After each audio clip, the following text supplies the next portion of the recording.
And with that, I welcome you to the HELSUS Global South Encounters with me, Franklin Obeng-Odoom, Associate Professor of Sustainability Science with Global Development Studies as the chair. If you would like to stay connected between the encounters, I'd like to draw your attention to our new Twitter account and Just Ecological Political Economy, the HELSUS Global South blog, links to which you can see in the chat box. I connect today from Indonesia, a cathedral of palm oil production, while Dr. Varkkey, our speaker for today's encounters, connects from Malaysia, the other palm oil production superpower. The audience or members of the audience are from all over the world, spaces of production and consumption of palm oil. So we have a perfect setting for today's Global South encounters. Staples theorists put the case for using a nation's staples such as palm oil to drive their developmental agenda. This is not mere theory. Many nations in the global north have used this compass. Indeed, Canada, the headquarters of the staples theorist, advanced its own prosperity that way. Some say Australia, a neighbor to both Indonesia and Malaysia, is another staples success story. So, should the Global South not also use this pathway to address the material needs of its peoples? Growth-oriented economists contend so, but environmentalists think not. For economists, justice is not the condition precedent, but growth is the condition subsequent. More palm oil production and trade, more growth, and more development. This triad recognizes the environmental challenge of haze and pollution. The solution, often reduced to elegant equations, has relevant implications, namely marketizing, privatizing, and modernizing the Global South through the use of carbon prices to make nations, firms, and individuals pay for their emissions. On the pages of the Jakarta Post, one economist paints a vivid picture of how the Global South can eat its cake and still have it, grow and still care for the environment. He draws inspiration from the science fiction, The Hitchhiker's Guide to the Galaxy, in which one character successfully makes his spaceship invisible, a feat previously unattained. When asked how he did it, he said he had simply hidden it as somebody else's problem. That happens in fiction, but in real life, people should fly, nations should grow, but every step should be taken to prevent the hiding of environmental footprint as somebody else's problem. Carbon prices and environmental markets can expose the trick and address the problem, according to these growth-oriented economists. However, as the geographer Kathleen McAfee has famously demonstrated, selling the environment in order to save it creates even more problems. But is the answer environmental fetishism, environmental determinism, environmental development aid, or environmental charity? Is this a contest between growth and degrowth, development or dependence, economy or environment? Is this another streak of ecological imperialism hiding in plain sight? Are a few southern elites hiding behind growth for their own privilege and power? Or perhaps is the argument for more growth in the South really a case of global North ventriloquy. That is to say, global North transnational corporations and governments expressing their own desires for more production, profit, and plunder, and disguising these as Southern interests. Unpicking and untangling these matters can be arduous and excruciatingly difficult. Doing so is certainly not my own forte. So I looked around the world for a prophet who would be able to do so. In every corner of the world, the recommendation I received was Dr. Helena Varkkey, our speaker for today's encounters. Associate Professor in Environmental Politics at the University of Malaya, Varkkey's insights have been sought by those far and near in the ministries and agencies, the media and academia, from the BBC to The Economist, from the Malaysian Ministry of Foreign Affairs and the Malaysian Academy of Sciences to the ASEAN Secretariat. Dr. Varkkey has been the go-to person of choice. Clearly a leader in this field, Dr. Varkkey is the deputy editor for the Malaysian Journal of International Relations, published from Malaysia, where she's based, and from where she speaks truth to power, to ecological imperialism, wherever it is in the world. She has maintained her independence regardless, publishing the highest level of scholarship on the theme in leading journals and books. She clearly bests the shared myth by both mainstream sustainability analysts and the Western left consensus that Southern analysts lack objectivity when studying the South. Indeed, Varkkey's book, a blockbuster, an all-time classic, The Haze Problem in Southeast Asia, Palm Oil and Patronage, has been described as bold, timely, and original by one reviewer, and strongly recommended as the basis for making a Hollywood movie by another reviewer, who points out that Varkkey so fearlessly tells an inconvenient truth that her book should be widely seen and discussed everywhere in the world. Varkkey is clearly the world's primus inter pares on sustainability transitions in the Southeast Asian palm oil sector. Incidentally, her topic for today's Global South Encounters. So welcome, Dr. Varkkey. Perhaps let's get right into your groundbreaking and agenda-setting work by beginning with your analysis, followed by questions and comments by all of us, and then you can respond. But for the audience, our practice is usually to mute our microphones, unmuting only when I invite you to do so. But you can send me questions in the personalized chat box. Over to you, Dr. Varkkey. Okay, thank you so much, Franklin. That was really, I think, the best introduction that anybody has ever given me before. So thank you so much. I'm very happy to be here to speak at my friend Franklin's series. And thank you so much to Franklin and his team for making everything run very smoothly. And hopefully today will be useful and interesting for everybody. I will share my screen, so please give me a few moments to get all this organized.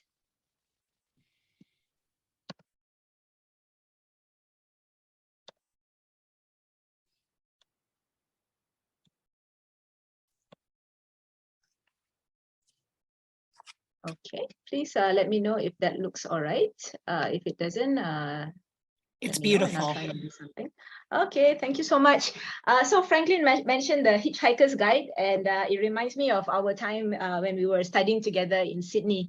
Franklin and I, we did our PhDs at the same period, and that was one of the books that I read many, many times during that time. So it was very nice to hear him quote that. Yeah, so I'm here to talk to you today about. Hold on. Sorry.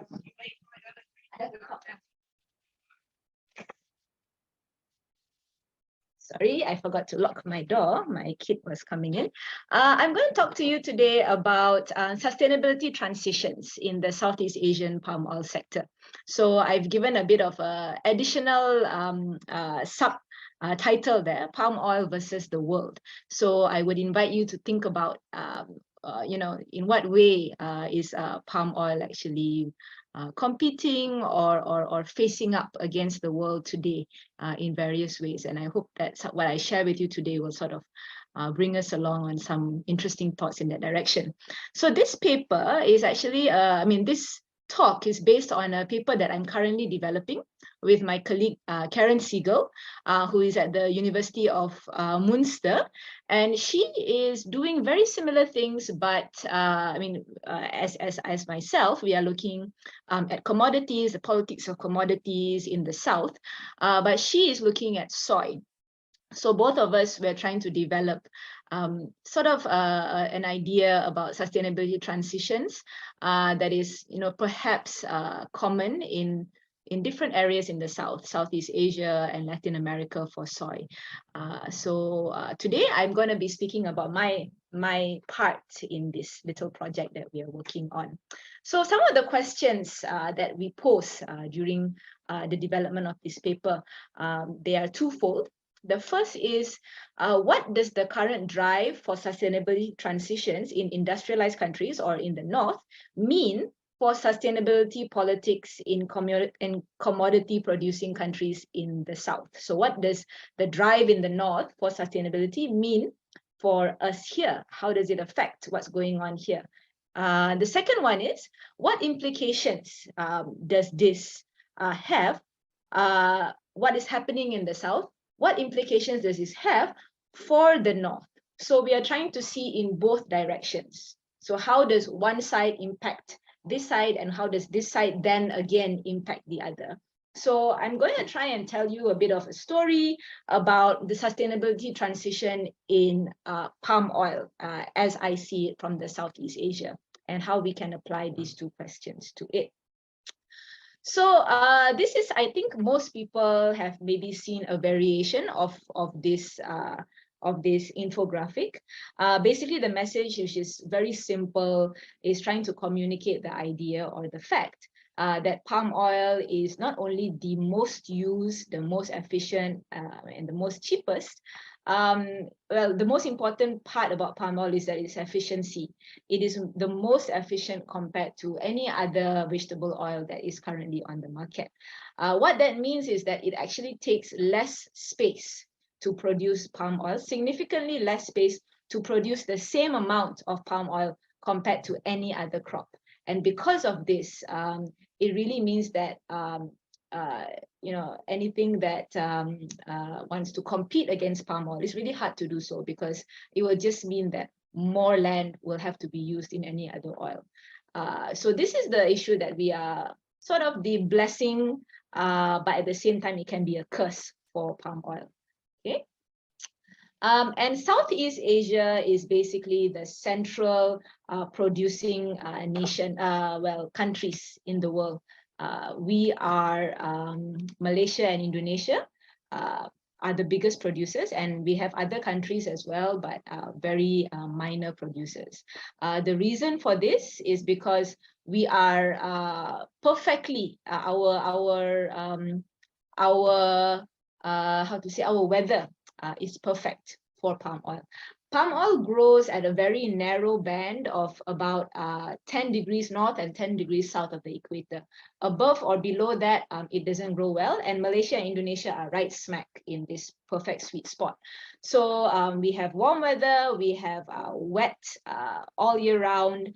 Palm oil needs a lot of water, and the soil conditions are favorable for palm oil growth. So altogether, we produce about 88% of the world's palm oil. And in terms of the usage or the export, or rather who is importing our palm oil, we can see that actually EU is a very important player in this. EU is the second largest importer of palm oil after India. and Indonesia uses quite a lot of it locally. But for the big importing countries, we have India and we have EU, we have China. And so this is why the EU as a country in the north becomes a very important consideration when we consider the sustainability transitions for this sector. So this is the context in which I will be telling my story. So over here, we have the national key economic areas of Malaysia. This is from our latest development plan. As you can see, interestingly, palm oil has been identified as one of our key industrial economic areas. And even though we already have agriculture there, but on top of that, even more specific, palm oil has been named as one specific area. So you can see from here, this is not a small sector for us in Malaysia and in Indonesia. It is a major thing, and there has been long-term plans to sustain this sector for our development and for our prosperity. So it was identified as a national key economic area in Malaysia. And in Indonesia, likewise, it has also been identified as a strategic sector at the presidential level. And they have created various task forces and administrative bodies to oversee the industry in terms of marketing, sustainability, and all other things.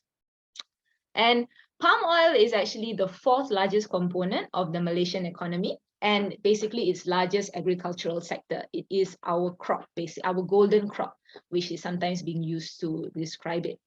It's about 38% of our agricultural output and about 3 to 4% of our GDP. Likewise, in Indonesia, it is also its largest agricultural export, and it contributes about 5 to 7% of its GDP. So it's a major interest for both Malaysia and Indonesia economically, developmentally, and all this. Some of you who may have been to Malaysia before or have been in contact with Malaysian money, you may have come across this $50 note. And interestingly, the $50 note is the second largest denomination in Malaysia. Our largest is 100. We don't have any more than that. And interestingly, the crop that has been put on the back of our $50 note is the palm oil. So that's what palm oil looks like, a very healthy palm oil with the bunches visible up there in the branches. And on the right is actually our father of independence, and that is the picture, the very famous picture of him when he shouted Merdeka, which means independence, which happens to be in a few days' time for Malaysia. So this symbol of independence put beside palm oil, I feel that this is something that is quite, it paints a very interesting picture here. So palm oil as a path of independence, palm oil as a tool towards prosperity, towards growth, and towards an upward modernization trajectory. So this, I think, is very meaningful.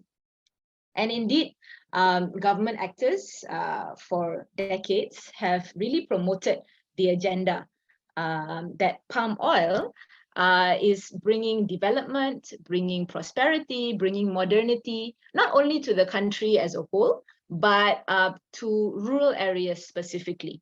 So because palm oil, of course, is planted in the rural areas, and some of the rural people, the villagers are involved in this sector. So it was always marketed to be, for the good, especially of the poorer people in these countries, and very similar in Indonesia as well. And in general, it's promoted as an engine of development, modernity, and poverty alleviation as well.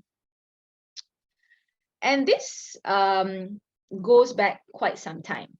So Malaysia has actually claimed that Malaysia has been producing palm oil sustainably since 1917. So this is one idea that has been kind of floating around. So Malaysia, the first official palm oil plantation in Malaysia was started in 1917 in Selangor. And so there's a tagline that said, Malaysian palm oil is sustainable since 1917. So this actually brings us back to the question of what sustainability actually means, right? So according to the Malaysian government, how they understand sustainability, they quite confidently claim that Malaysia's palm oil can be counted as sustainable since 1917. And this actually was part of an ad that was run in the UK in 2008. However, interestingly, the ad was later banned because it was said to have contravened certain rules in the UK. It was banned in the UK, and it was related to this claim of being sustainable. Okay.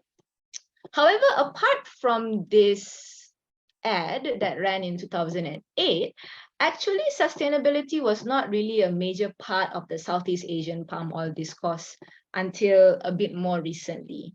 And even this ad, it was not run in Malaysia, it was run in an external market. And so this concern about whether the palm oil sector is sustainable or not was not really part of our local discourse and not really that big of a concern until certain developments that I will talk about in a while. The picture that I show you here is one of our long-standing prime ministers. This is Dr. Mahathir Mohamad.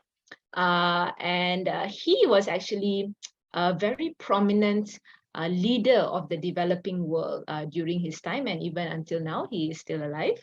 And he was often viewed of as a leading voice, spokesperson for the third world, or for the developing countries.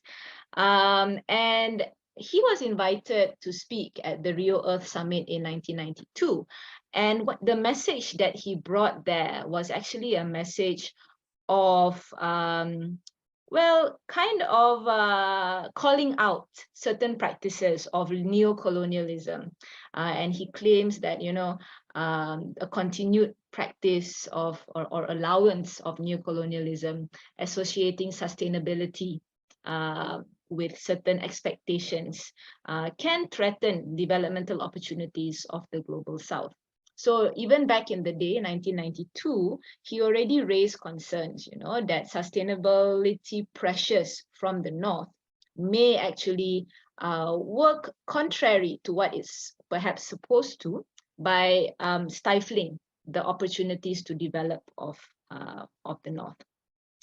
So, at this conference, a famous quote that he actually said was that, I quote this, now that developed countries have sacrificed their own forests in the race for higher standards of living, they want to preserve other countries' rainforests, citing a global heritage, which could indirectly keep countries like Malaysia from achieving the same levels of development.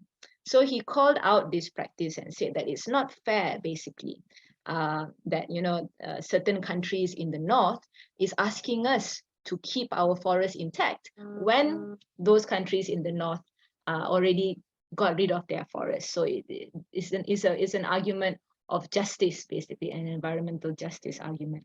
And he's saying that this could actually keep us down, keep us at lower levels of development. This was, of course, celebrated by the third world, and he gained a lot of respect from this. This became kind of the justification for a lot of natural resource-led developmentalist policies in countries in the developing world, in the South, including Malaysia as well. And this kind of justification, this kind of acceptance by policymakers, by the public, kind of supported this kind of resource-led developmentalist policies and helped to secure countries like Indonesia and Malaysia, the position of these countries as really major commodity producers until today. So it helped to set the stage for that. And this sort of acceptance of developmentalism, of extractivism, and other the related terms that you would like to use, it also shaped state and corporate and society relations in very particular ways. along the years, government, for example, in Malaysia, they have included palm oil in their redistributive policies if they're really large scale. Like here, you will see FELDA. FELDA is a Federal Land Development Association. And this is basically, Distribution Association. And this is actually a scheme where they will give land to landless people in Malaysia and ask them to grow crops and sort of help them to organize themselves. And hopefully by then will help them to increase their level of income and hopefully make them come out of poverty. So FELDA was in Malaysia, just a bit of background in terms of our racial politics. A lot of Malays, which are considered Malays and also Bumiputras, which are considered the sons of the soil, have sort of preference for these kind of programs. So because the belief that these are the groups that need more help, whether that be true or not, but that is sort of the principle where it works on. So in Malaysia, landless peasants basically were given the opportunity to be palm oil smallholders through this redistribution of commercial agricultural land. And this was also played a very important role in sort of government longevity, because a lot of these people in FELDA settlements were viewed as a guaranteed voter base for the race-based government. So the idea that if you give them land, obviously they will vote for you again in the next election. And this worked very well for a number of decades. In Indonesia, the same thing also happened. Palm oil was a key crop in transmigrasi programs to reduce population pressure on Java. These transmigrants therefore formed a very important group in the nucleus plasma contract farming schemes, where the companies would be the nucleus plantations, and plasma would be the settlers who would exist around the plantations and who would grow palm oil and sell to the large plantations who have the mills to process. However, as time went on, more and more environmental issues came to rise to show that, okay, all this developmentalist, extractivist approach to land use actually was not a very good idea in the long term. So one of the big problems, as you can see in the picture, is one of my main starting off points in my research, which was about haze pollution. And even just a few years ago, we still have haze pollution. So these are very localized issues. Okay, so this it affects Southeast Asia. It affects some of the countries, neighboring countries with a lot of land which can catch fire, like Indonesia, Malaysia, Singapore. These would be the countries which it affects. Pretty localized, but a very big problem. So the unsustainable land use change on peatlands for palm oil resulted in peat fires that would release this smoke. And this smoke will be so thick that it can travel far, far away to neighboring countries, and it can affect up to 8 Southeast Asian states. So peatlands have been one of the target types of land to grow palm oil, because interestingly, not many things grow well on peatlands, but palm oil somehow survives quite well. So there's a bit of a demand for palm oil on peatlands, but peatlands are very sensitive areas. They will burn they will burn underground, and they will produce smoke that is very hardy, and it's really hard to put out these fires because you basically have to flood the whole place. So palm oil has been linked to the problem of haze in Southeast Asia.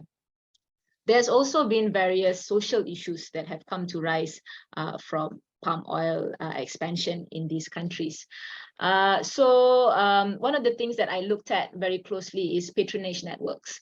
So what we found is that, because of these networks that exist, corporate actors were able to use regulations, force, legitimation, market forces, these various external forces to concentrate the property rights of customary land into their hands. And these customary, native customary laws, the people who would like to claim the land under their native customary rights, they find it a hard time to push back against these powerful people because of their networks.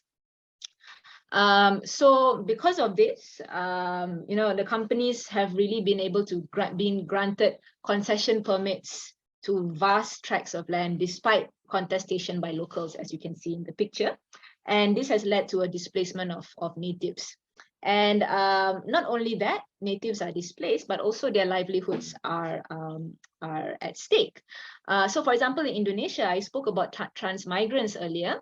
Transmigrants are often preferred to be given jobs by the local companies because they are viewed as less problematic. And so the locals who are already there will not be able to get the opportunities on the plantations.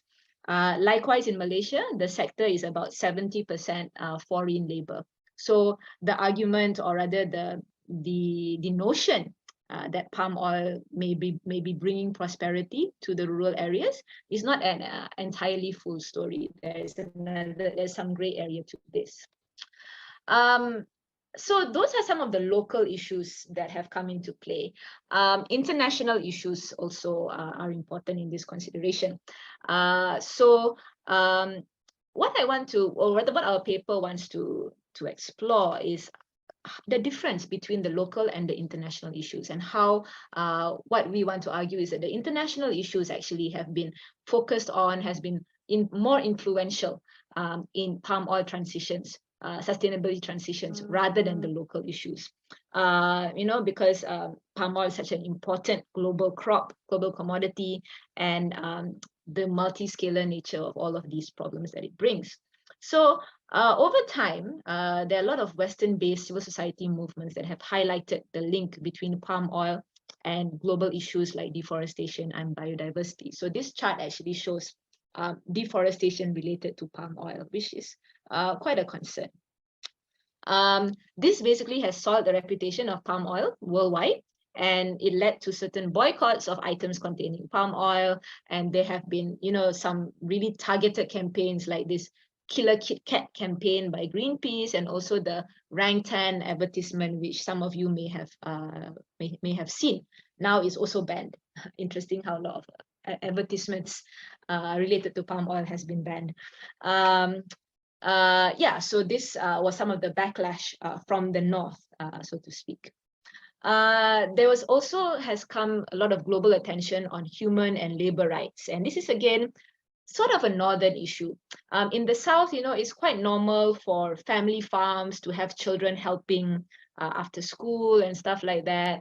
So the definitions may be a bit different, but anyway, the issue of labor rights, of child rights have been publicized at the international level, driven by northern-based NGOs as well. So, for example, there was a report called Liberty Shared, highlighting forced and child labor issues in plantations run by Sime Darby, which is Malaysia's largest plantation firm.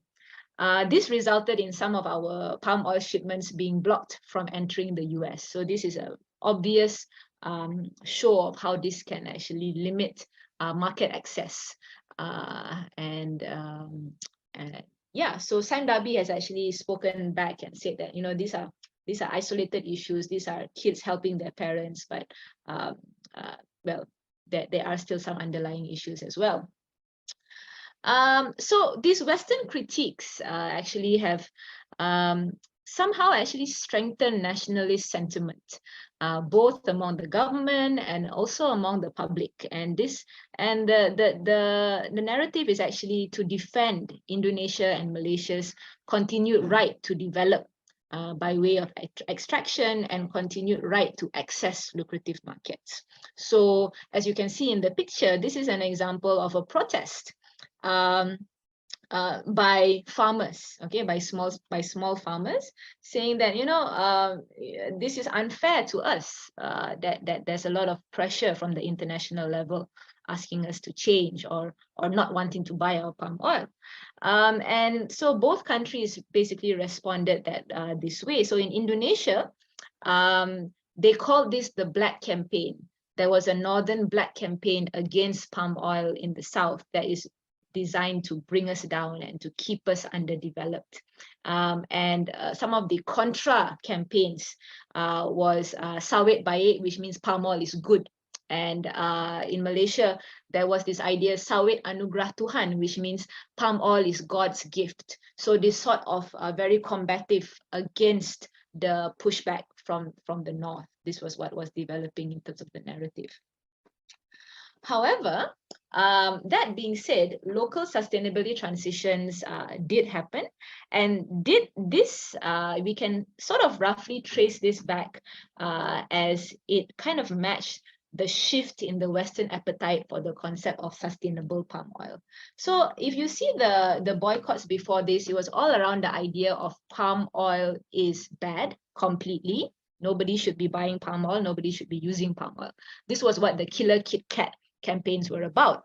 But then this idea came around. I mean, there was a bit more nuance in the arguments to say that, you know, sustainable palm oil is actually the way to go, because people realize that if you stop buying palm oil, you're just going to shift deforestation elsewhere because of the efficiency argument that I presented to you earlier. So the movement in the West became a bit more refined, shifting a bit from palm oil is bad to palm oil, if grown sustainably, is not that bad. So this was when there was a bit of a shift in the North, and this actually triggered a bit more of a willingness for the markets or the producers in the South to be a bit more willing to try and meet in the middle. So this started with the Kuala Lumpur-based Roundtable for Sustainable Palm Oil, as you can see the logo in the middle. And then Malaysia and Indonesia also introduced their own Sustainable Palm Oil Certification Scheme. So these are all certification schemes. The ISPO was introduced in 2011, MSPO in 2014. Now we have various sustainability certification mechanisms for palm oil. And then palm oil, because of all of this, palm oil is actually called one of the most regulated crops in the world.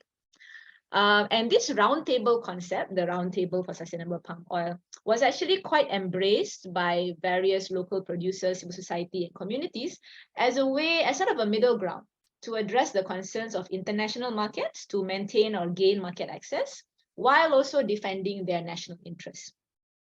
But because this was driven from pressures from the North, basically most of the sustainability criteria has been catered more towards Western concerns rather than local concerns. So more about deforestation, more about human rights, and less about local concerns like transboundary haze and land grabs.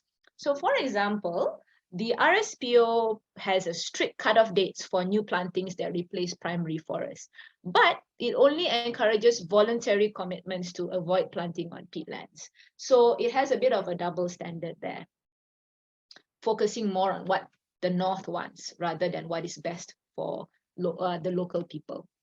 And I'm almost wrapping up here. Just give me another 1 minute or so. The final part here is what I want to highlight is that, you know, the southern producers have done all this. They have had the RSPO, MSPO, ISPO, but despite all this, market access still remain contested.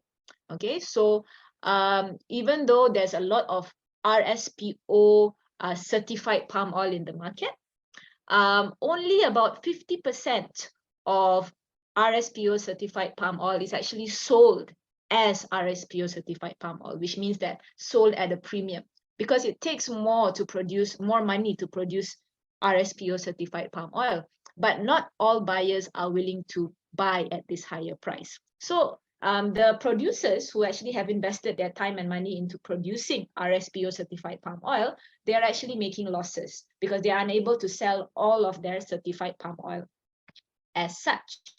And on top of that, the EU has also introduced their Renewable Energy Directive, which the RED2 in 2018, which basically changed a bit of rules around, you know, what kinds of oil can be considered sustainable and therefore can be used towards their renewable energy target.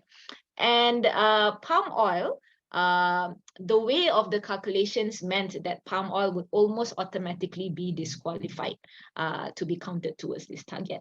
So what this means is palm oil would become virtually unmarketable within the EU member states because it would be more expensive than fossil fuels because of they're not able to get the red tax benefit.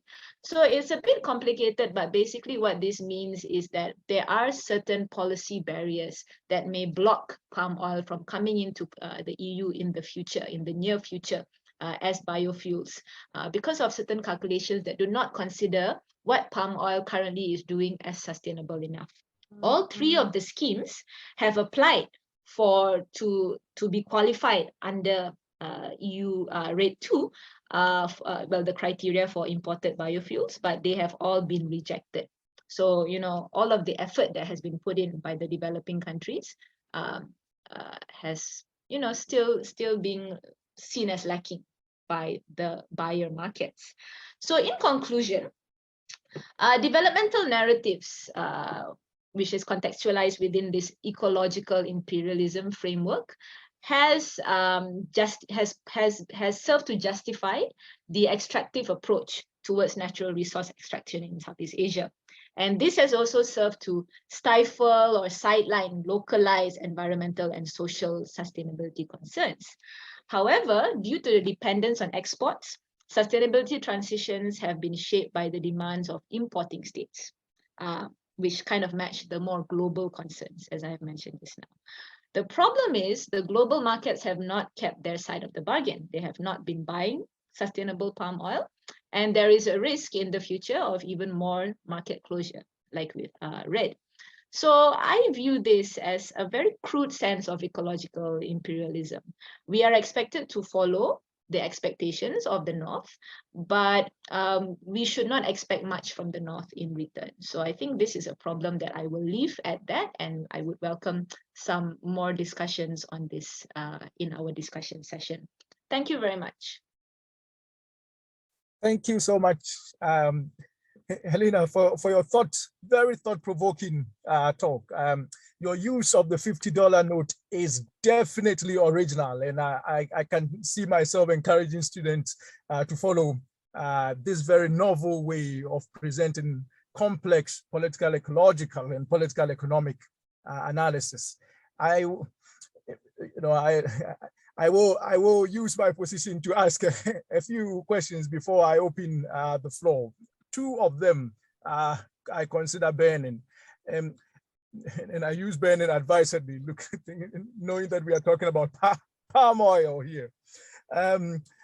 Please, why or how did you get into palm oil, the research on palm oil production and distribution, or the politics of palm oil production, or the environmental politics of palm oil production, and why have you, remained so much in this field, passionately involved in investigating every aspect of this field?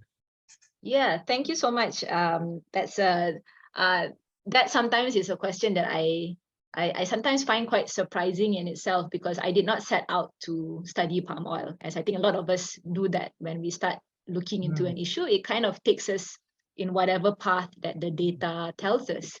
So I started out in my PhD studies with a very simple sort of objective, was just to figure out why haze is not going away in Southeast Asia. Why do we keep having haze again and again? So my first year or so of my research, I was trying to ask this question: why is there haze, and what is the problem? Why can't countries address haze and work together towards haze? And more people, when I spoke to them, they said, look at palm oil. Palm oil is the problem. Your answer will be in the palm oil sector. You have to understand palm oil for you to understand what's going on in haze. So then I realized that actually I was asking the wrong questions. It's not about why haze is occurring, why countries can't solve haze. But there's something actually underlying that, which is about land use change related to palm oil. And that's when I basically sort of changed my direction. My thesis became less about the inability for ASEAN to address an environmental issue effectively, to actually looking at what were the on-the-ground political economy issues related to a crop that was basically driving what do you call this, change around Southeast Asia, land use change around Southeast Asia. And a caveat here, I started researching this 2009. There's been a lot of improvements, a lot of developments across the years. When I started researching, fires were still very commonly lit purposefully. But I think it's great that I can tell people now that there's been a big shift in the industry. We don't really have that much fires that are purposefully lit anymore, which I think it is a real impact. It feels that I think a lot of us who have been researching this and working on this, I think this is something we can be proud of. The visibility that has come around, not only NGO attention, but also scholarly attention, has really reduced the space for corporates to do whatever they want, basically. With regards to fire, but there are still underlying issues. For example, just the fact that peatlands are still used and stuff like that. But I won't go too much into that. But the second part of your question is, why have I stuck with this theme? So again, it's an evolving thing where I've looked at the problem very much from a regional perspective. But as I continued, as I finished my PhD project, and I was, of course, still reading about things in this sector and all that, I realized that actually it's not just a regional issue. There's a very big global element. And it happened to be that at the time, the global politics about palm oil was really taking off. And this issue about how palm oil is contributing to deforestation, how it is linked to climate change, how it fits into the global supply chains, how it compares to other vegetable oils. There's actually so much things that makes up palm oil politics. And I think now, where basically the past 10 years or so, it's really shifted from the regional to the global, or rather there's sort of both sides to this story. And there's so much interest even from the north as well. A lot of studies are coming out. So palm oil has really remained as a hot topic all these years. And I think there is really so much more for me to think about and for me to write about. So that can kind of explain why I'm still looking at this until today, which is not so long, it's about 10 years only. Thank you for your inspiring responses. I think the floor is now open, and I now invite questions from members of the audience. I have other questions, but I think it's now time to ask others, invite others to ask any questions they may have. So you might do this by simply raising a hand or making a comment in the chat box. Well, I see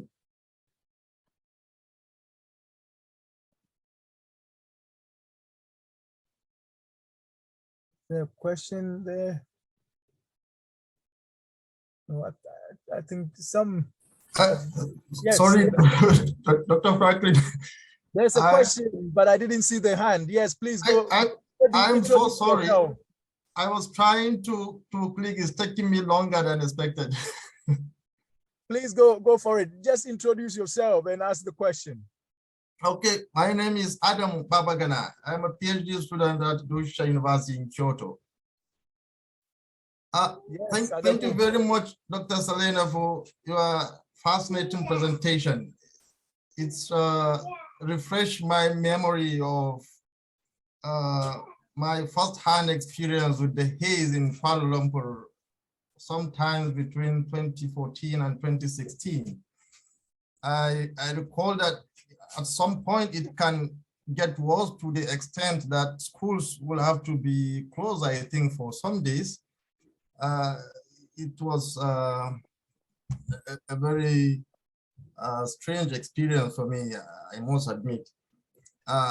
What I want to just raise is with regards to coordination between, or rather among, the Southeast Asian countries, especially the big players in the palm oil, Indonesia and Malaysia. I was wondering, how are they responding to these global palm oil politics? How are they responding to this current and future challenges associated with the sustainability question of the palm oil? Thank you, Dr. Helena.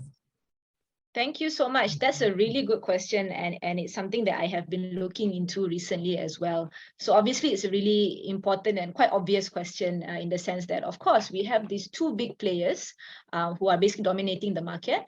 So there should be some power there between these two, and if we can coordinate, we can actually put some pressure, or try to make some demands upon the Western or the Northern countries who are sort of making demands upon us. So, traditionally, Malaysia and Indonesia have seen themselves as competitors for palm oil. So, for example, Malaysia likes to kind of promote that, we are more sustainable than Indonesia. And, we have better technology. We can produce higher yield than Indonesia. And it's not surprising, we have smaller land, so we have to kind of learn how to make things more efficient compared to Indonesia, which just has lots of land. So traditionally, this has sort of been the competitive spirit between Indonesia and Malaysia. But, and this was when there was not too much sort of pressure from the north and threats of closure of markets and all that. But recently, since basically the announcement of the new RED 2, Malaysia and Indonesia has started to coordinate, to cooperate in terms of trying to align their arguments, trying to align their strategies against the EU. There has been joint diplomatic missions to the EU to address palm oil and within RED.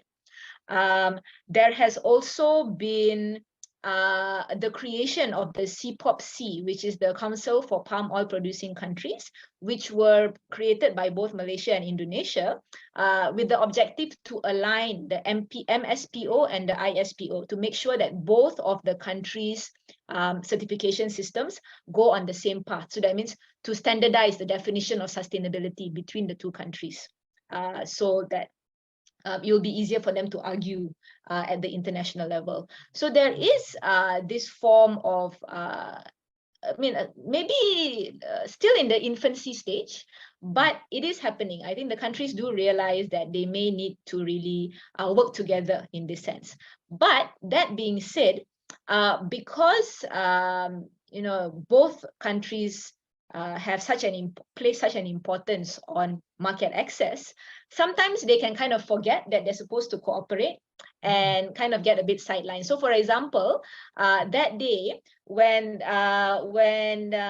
was it China or India? I'm getting confused now. But basically, when Indonesia stopped exporting palm oil because they had a shortage internally, Malaysia actually took advantage of that and said that, okay, now we can really go all out and try to capture more market in China, in India, because, Malaysia is stable. We don't change our policies overnight. You want to have a constant partner for palm oil, buy from Malaysia, because we are not like Indonesia. We won't just suddenly decide to stop exporting. So they do have this traditional sort of competition coming out, but there indeed has been a bit more push. Interestingly, my last point I want to make here is that even though palm oil is such an important crop, not only for Malaysia and Indonesia, but also for other countries in ASEAN, Thailand is the third biggest producer, Philippines is catching up, and there are other countries. ASEAN itself has not been very coordinated over palm oil. So this is an area, I think, a potential area that ASEAN can work on to try and, really bring things together and maybe have some role to try and help in terms of balancing against the EU. So this is something for the future. Right. Thank you very so much, Adam. Yeah, thank you so much. I think Kim has a question. Thank you so much, Dr. Sir.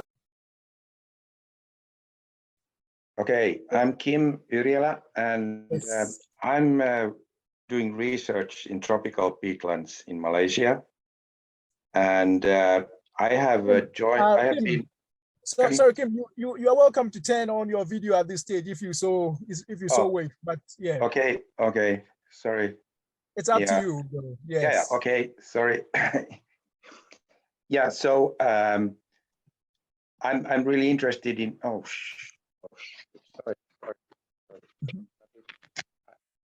Yeah, okay, so hello.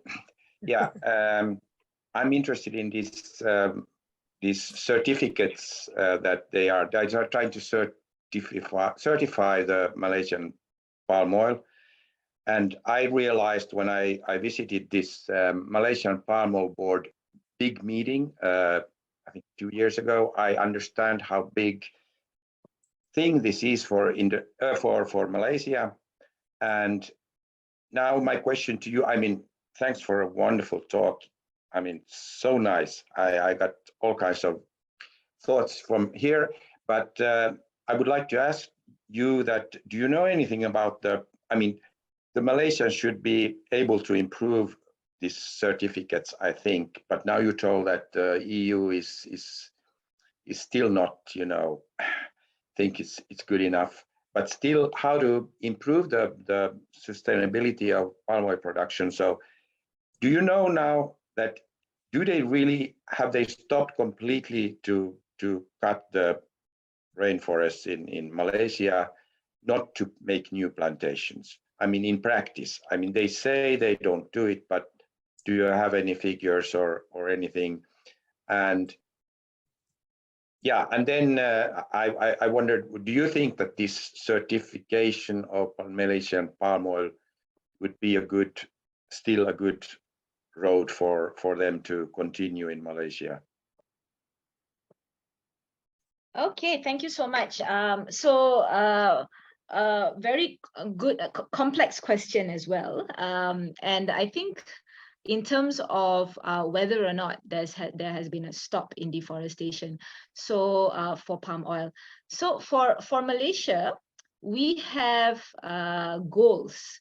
There's a specific goal of 6.5 million hectares of palm oil. So what this means is that once Malaysia hits that, there will be no more opening of new palm oil anymore, regardless anywhere. Either it is old plantations, either it is new forest areas or secondary forest or whatever.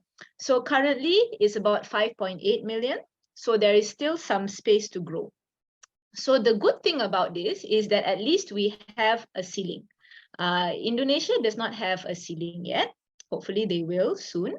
But for Malaysia, at least there is this policy-specific ceiling that palm oil will not go beyond this figure. So we are working on a efficiency kind of an approach. How to make palm oil with the remaining land that we already have, how to make it more efficient. So that's why the Malaysians tend to invest more into R&D and stuff like that. But of course, the issue is that how do we know for sure that this number is actually accurate? So there are many people who have questioned, is it true that it's really 5.8 million? How can we verify? Certain figures give you different totals, depending on how you calculate and all that. So there are some gray areas, but at least we have that solid figure that we can work on.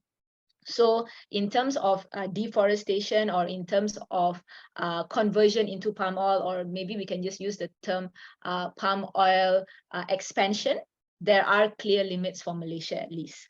So that's the Malaysian case. And your second question is whether, is certification a good way to go, MSPO and RSPO. So, there's this saying on how to understand the difference between RSPO and MSPO is that RSPO pushes the ceiling, while MSPO lifts the floor. So this is why there are differences between RSPO and MSPO. RSPO is a voluntary mechanism that companies, rich companies, big companies can actually have to pay for certification. and therefore the requirements are usually much stricter. But the MSPO is for everyone. Every single palm oil producer in Malaysia has to be certified by MSPO, and likewise in Indonesia, otherwise they cannot renew their license anymore.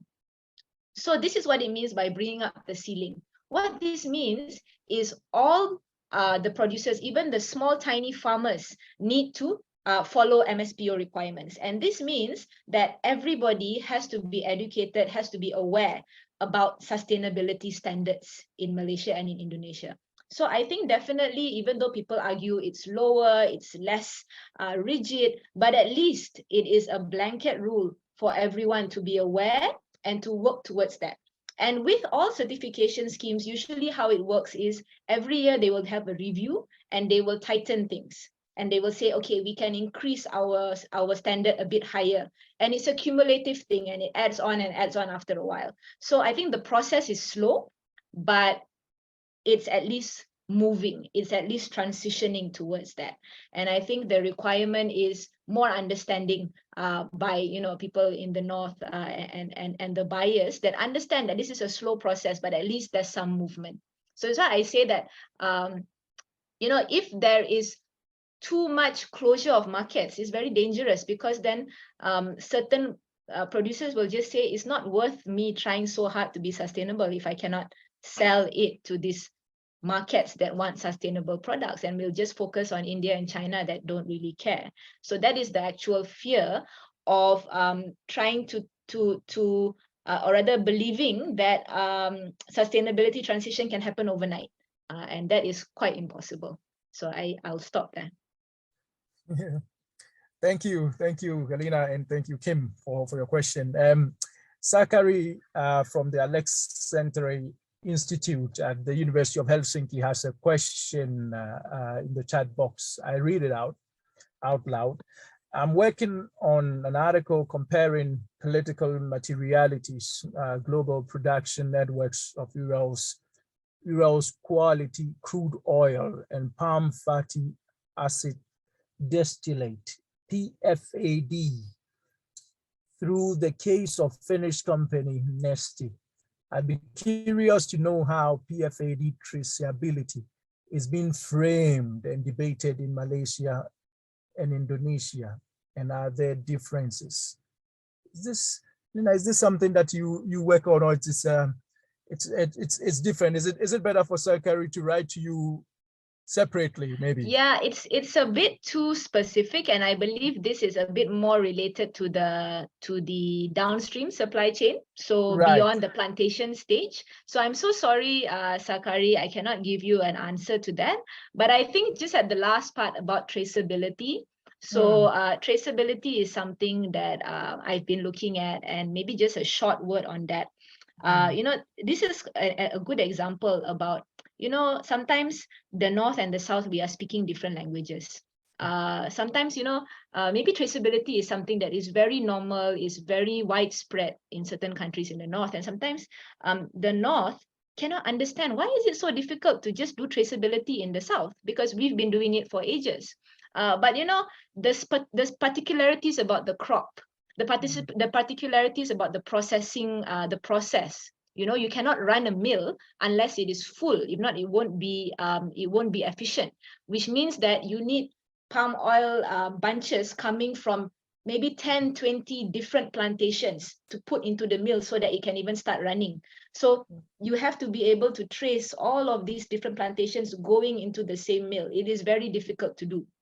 So sometimes there is a lack of understanding between the peculiarities, and like they're speaking different languages. So just a bit speaking to that traceability issue. So there's definitely that challenge of the specific crop. And different crops would have different challenges on traceability, and it's not a one size fits all kind of thing. Right. Thank you so much. I think the last question I think will be asked by Barry, my colleague in Global Development Studies. Barry, you are welcome to ask your question. Yes, thanks. And thanks, Helena, for that talk. I did learn quite a bit. You highlight a whole number of very important tensions in this whole problem. It's not it's not an easy, simple problem. It's extremely complex. So I thank you for bringing that out. But I came away still wanting to ask, I mean, what's your sense of the meaning of sustainability here? I mean, you know, you mentioned that there's one kind of rhetoric in which tied to developmentalism and continuing specialization in natural resource-led development or primary commodity-led export-oriented development strategy. That, you know, sustainability means that you can sustain the crop, sustain the markets, sustain the growth, sustain, as Franklin was saying, you know. But it maybe you indicated that Malaysia is setting a standard as a kind of leader of what sustainability could mean or should mean. But I was still a little unclear about exactly what you think it means right now in practice, given what's been achieved. So that's one. I know it's a very broad question, but the second part is like on the regional level. You showed a chart that showed that global demand for palm oil basically tripling, I think, or close to tripling in the next few decades. Well, that implies an enormous increase of the use of land, however efficiently it's done.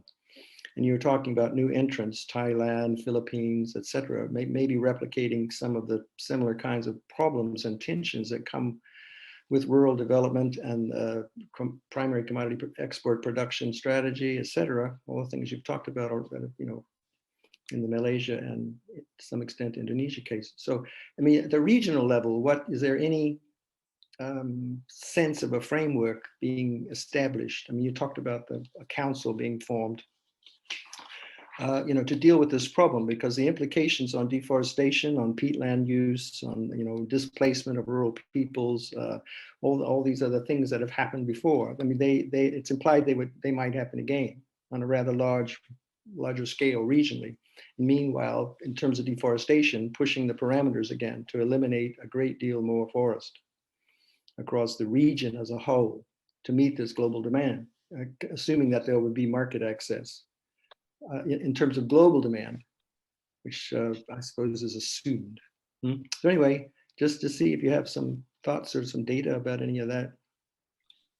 Okay, thank you very much. I think these are all really lovely points for discussion if we can sit down and talk about it more. There's a lot of things to explore on this, but I'll try and just briefly address, I think there were two basic points that I can try and address here. So what does sustainability look like? Yeah.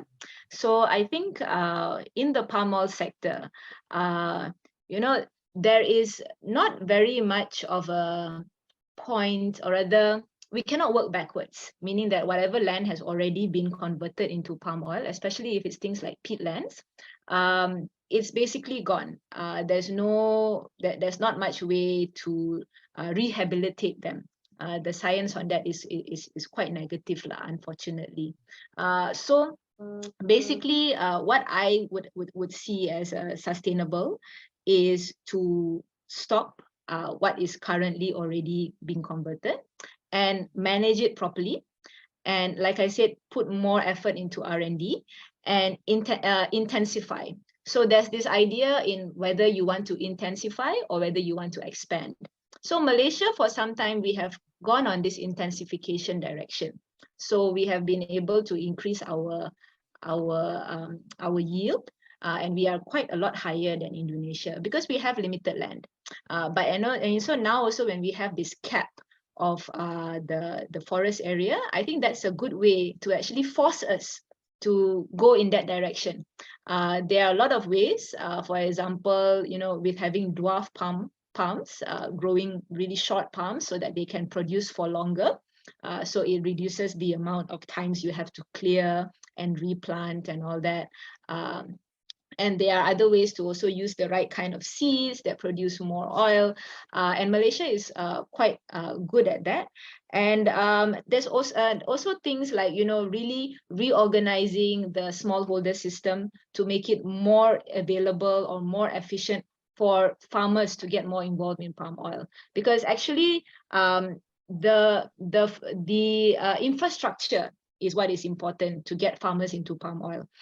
There is actually no big benefit for making palm oil into a big plantation. Palm oils can be very efficiently produced just locally, I mean, in a small scale, but because there's not enough roads that will take palm oil to the mills fast enough and things like that. So really make it really efficient and really worth the time of farmers, so they can also prosper from palm oil. So these are a few things that I can think of in terms of what the sustainability in the palm oil sector look like. Not continuous opening up of new land, not land grabbing, sustainable for the people as well as sustainable for the environment. In terms of how to address the increasing of demand,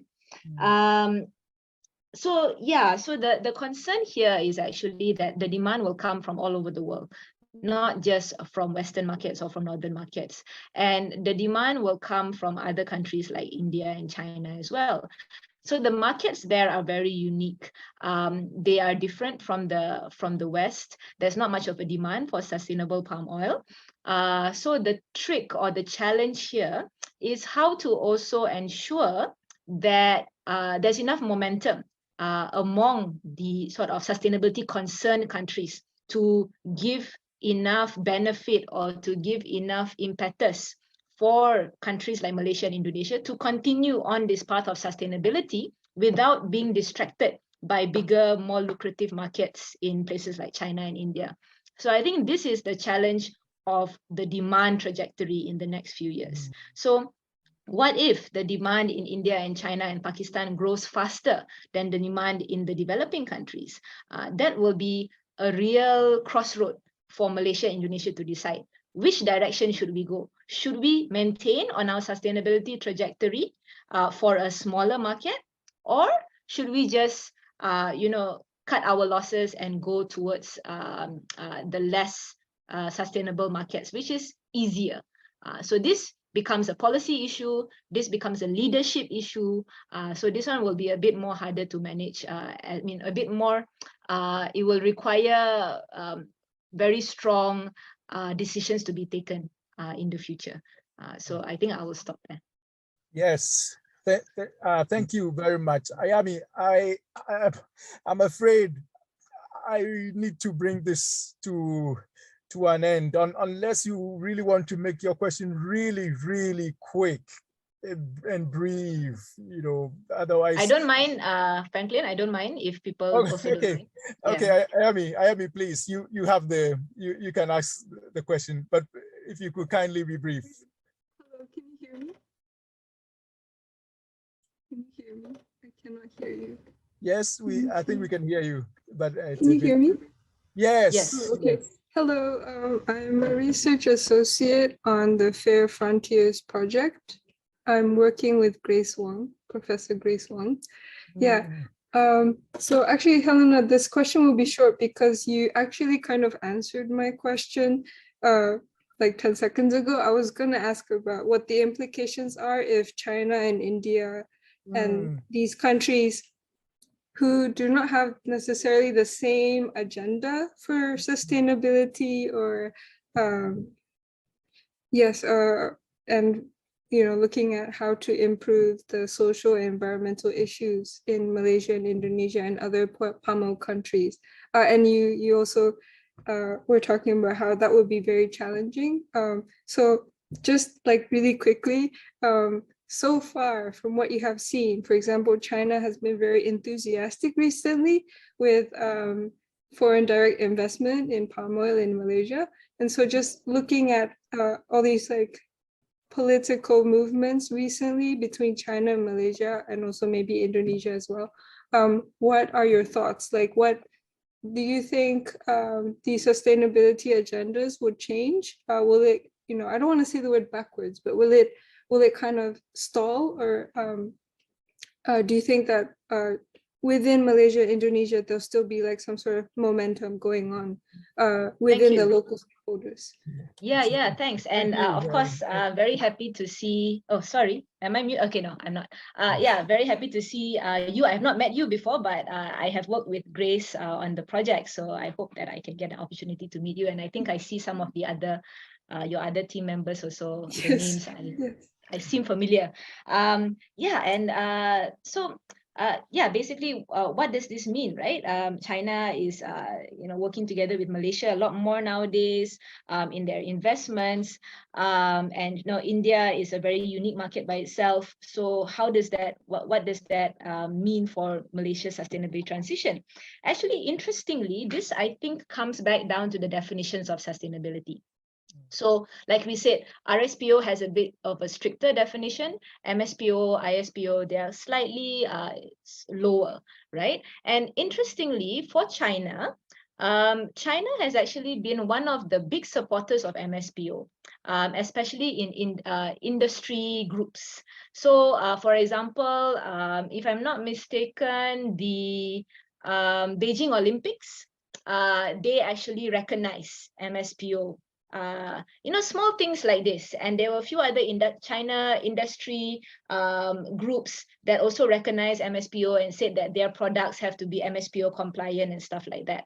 So interestingly, that is the direction that China is kind of taking. So it's not very high level sustainability, but it's sort of more of like South-South solidarity, sustainability, something like that, which is kind of political in that way. But what that means is there is opening up the market, opening up the awareness of sustainable palm oil in countries, in very important markets like China. So from there, we can hope that it will only improve. And as I've also mentioned, sustainability standards will also improve every year.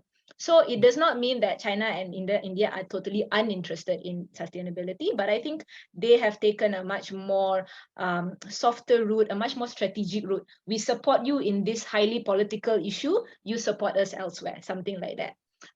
For India, RSPO, which is KL based, but actually it's an international body. RSPO has been very, very active in pushing the sustainability agenda in India. A bit less so in China for various reasons, but in India, RSPO is extremely active.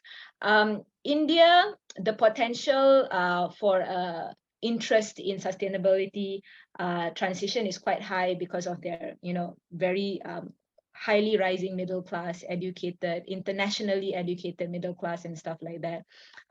So in both countries, you see a slightly different strategy being taken into play. But overall, it is not going backwards. It may be still going forwards, but slowly. But then again, the concern is, like I say, if other big markets like the EU is demanding too much, there may be sort of like a less of a willingness to go the extra mile and sort of go on a slower trajectory, which kind of matches the pace of China and India. So that is some of the things that I can share in response to that. Yes, thank you very much. In bringing today's encounters to a close, I'd like to say that it's been highly insightful, partly because of your thoughtful questions, partly because of the tireless effort of my colleague Sophia, and particularly because of Dr. Varkkey for her stimulating address and authoritative responses to our many questions. So I'd like to thank all of you, especially Dr. Varkkey, for an insightful analysis, an inspiring analysis of ecological imperialism by analyzing or studying, examining, unpacking, unpicking the tensions and contradictions about oil palm capitalism in Asia and the world. Following this pathway, the HELSUS Global South Encounters will return next month with a talk on French imperialism in Africa. The speaker, Dr. Ambe Injo, is Professor of Environmental Science and Policy at the School of Geosciences, University of South Florida in the US. Professor Injo is also the author of the book, French Urbanism in Foreign Lands. More details about the talk and our speaker will be made available on our web pages shortly. In the meanwhile, I'd like to remind you again of recent posts on just ecological political economy, the HELSUS Global South blog. Feel free to comment on or share the posts contributions are also very welcome. So thank you once again, and see you next month.